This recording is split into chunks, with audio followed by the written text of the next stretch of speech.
Ako'y nangangako na isang bagay sa'yo. Makinig ka. Lumapit ka dito. Ang araw na ito ay huwag mong kalilimutan na kung saan ay nagbigay ka ng ikapo sa lingkod ko para sa gawain ko.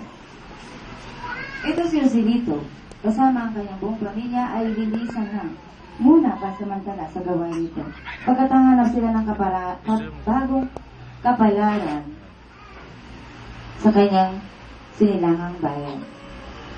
Si Joselito Grifiel, asawa ni Nena Grifiel, anak nila si Junel, Joselito Jr., Jorini, at si Jandy.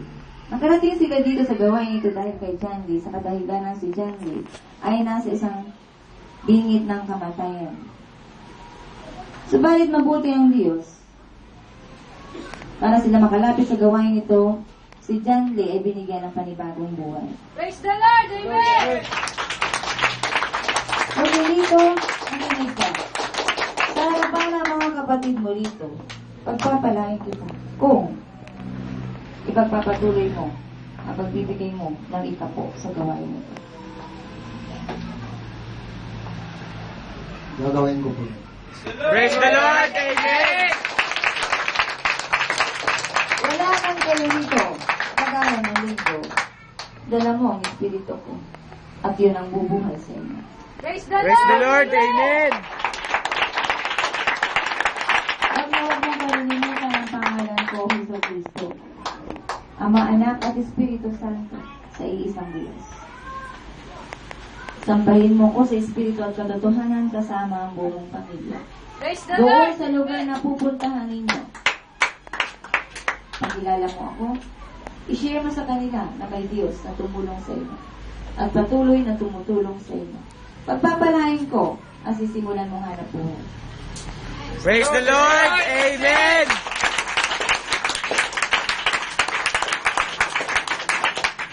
Ginawa ng lingkod ang magagawa niya. Bagamat putol sa kalooban niya, napabitawan ang halagang niya sapagkat alam niyang makakatulong sa inyo. Subalit naisip pa rin niya na mabisa ang aking salita. Sapagkat ang sabi ko sa Malakay 3:10, di niyo ba alam na dinadaya ninyo ang Diyos sa anong dahilan?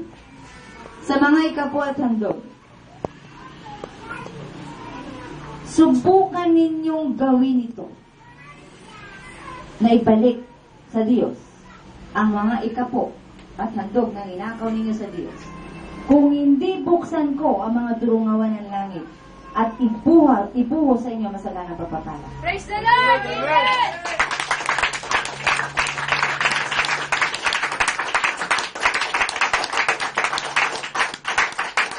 Kalooban ko na makausap mga lingkod ko.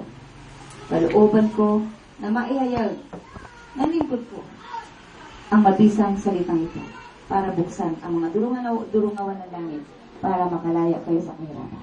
Praise the Lord! Amen!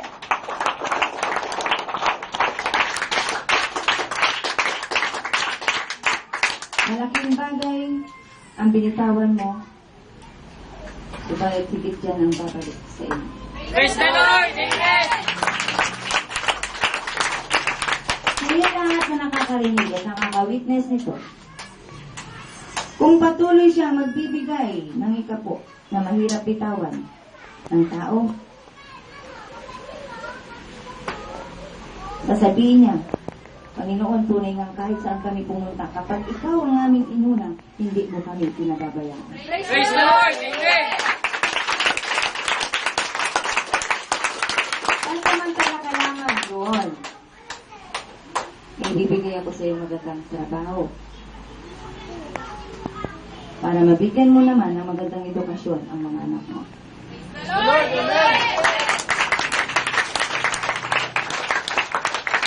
Pero ito, kung makita ko na iniingatan mo at pinapahalagahan mo ang inumpisahan mo doon na hanap buhay, doon ka mananatili at dadalhin mo roon ang piling ko. Praise the Lord! Amen!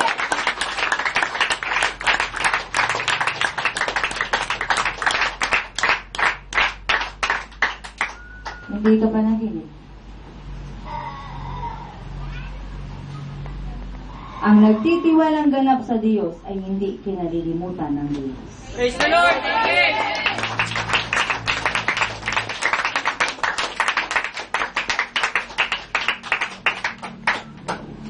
Kaya huwag kayong maging madamot sa Diyos. Ang 10% ay pag-aari ng Diyos. At ipinauunawa sa inyo yan ngayon ng Diyos. 10%. Saganang magbigay ang Diyos. At ang 10% ay Kanya, kaya huwag ninyong nakawin yan sa Diyos. Kung ikaw ay tumatanggap ng 10,000 mula sa kinikita ng asawa mo, ang 10%, ang 10,000 is 1,000. Narito ka at naliliwanagan ka dito, kaya ibibigay mo rito ang 10% income. Galing sa income ng asawa mo. Or kung meron kang 5,000 na income, ang 10% doon is 500. At hindi mo dapat nakawin yan sa Diyos. Ang sino mang nangangaral ng salita ng Diyos ay may bahagi sa mga pagpapalang tinatanggap ng mga mula sa mga inaaralan. Praise the Lord. Amen. Kung gusto niyo subukan, kapagkat ang sabi ng Diyos ay subukan. Subukan ninyong gawin ito. Kung hindi, buksan ko ang mga durungawan ng langit at ibuhos sa inyo masaganang pagpapala. Hindi ko na padadala ng salot ang inyong mga lupain, kaya mamumuha kayo ng sagana. Mamumuha kayo ng sagana. Praise the Lord. Praise the Amen. Lord. Amen. Hindi lamang pinansyal. Kapag higit dyan ang kalusugan. Kapag meron kang karamdaman, hindi ka makakapagtrabaho. At kasama yan sa tutugunan sa pagbibigay ng ikapo. Madali ka makakatawag sa Diyos na dapat alam ng tao yan. Maliban na ikaw ay makalaya dyan, maluwag kang magbigay sa Diyos ng ikapo sapagkat ang ikapo ay pag-aari ng Diyos. Saka mo lamang masasabi na talagang kaisa ka na ng Diyos. Praise the Lord. Lord. Amen. Amen.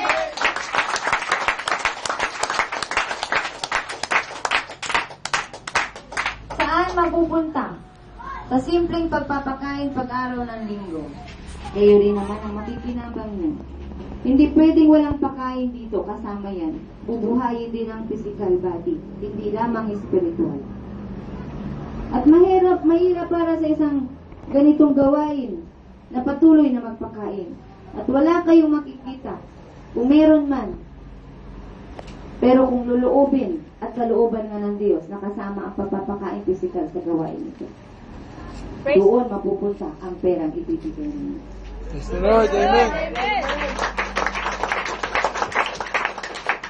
At hindi lamang yan sapagkat ang motibo ng lingkod ay makatulong sa edukasyon ng mga kabataan dito na tinitrain para maglingkod sa Diyos. Praise the Lord. Amen. Amen.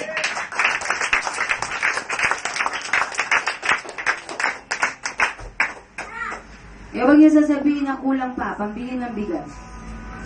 Nakikinig ba kayo ngayon sa mensahe ng Diyos? At ang napapakinggan ninyo ay galing sa Diyos. At iyan ang bumubuhay sa inyo. Hindi lamang sa tinapay na bubuhay ang tao, kundi sa bawat salita na mamutawi sa bibig ng Diyos. Praise the Praise the Lord. Lord. Amen. Amen.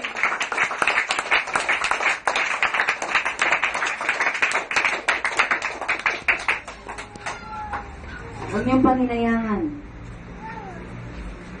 Kawalan ng tiwala. Na ikaw ay mag-alinlangan. Uunahin mo ang pangangailangan mo kaysa sa pagbibigay sa Diyos. Kulang ka na nga, kaya magbigay ka sa Diyos para ang Diyos na magbalik sa iyo. Wag na wag mong pagdadamutan ng Diyos. At ang 10% ay pagnanakaw mo sa Diyos, sapagkat yan ay pag-aari ng Diyos. Ang 90% lamang ang sa'yo. Yung mga kabataan dito, wala pa silang hanap buhay. Pero nagsishare sila ng 10% galing sa tao nila. Kaya ngayon, nakakapanatili sila. Subukan ninyo tanongin yung mga kabataan na yan kung may gusto sa kanilang mawala dito. At ang sasagot sa inyo ay ayaw nila. Praise the Lord. Amen. Amen.